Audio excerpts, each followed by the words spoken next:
This is Dennis Block for Landlord Tenant TV. Today we're going to go over a form which is entitled 24-Hour Notice to Enter the Dwelling. This form is used anytime a landlord needs to get into the premises, and of course you must serve formal notice on the tenant.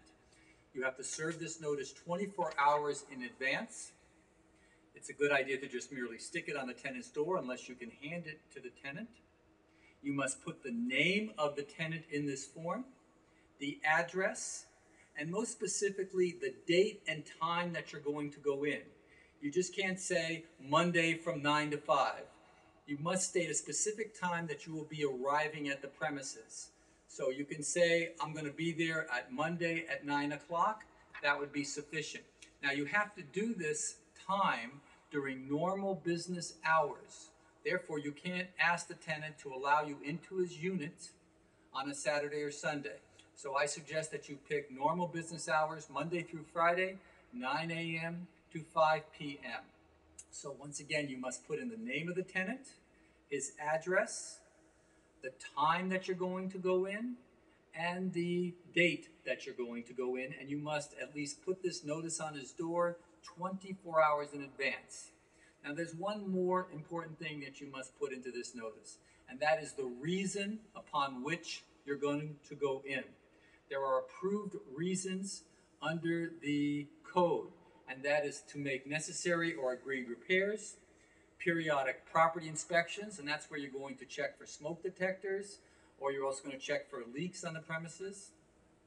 If you're going to do alterations or improvements, but that would have to be with the tenant's consent. If you want to show this property to a prospective tenant, or if you are refinancing your property to an inspector to show your property in terms of refinancing. These are all proper reasons that you can use to show the property or enter the property with a contractor or somebody who's going to make the repairs. So if you fill out this form correctly, you put it on their door, then you need to be there at the appointed time to make the repair.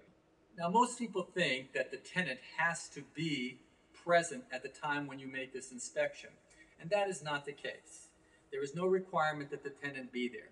So what you should do at the appointed time and date is you arrive at the property, knock on the door. If the tenant lets you in, then that is fine. If the tenant is not there, then you should use your own passkey, go into the unit, and make the repair that you need to make. If in fact you don't have a key, or if the tenant has changed the locks, it is perfectly permissible to engage the services of a locksmith to go on in. Lastly, if the tenant stands in front of the door and refuses your access, you actually have the right to call the police department to ask for help in assisting you in getting into the unit. If you do all these factors correctly, you should be able to gain entrance to your unit, and you'll be in accordance with the law. This is Dennis Block for Landlord Tenant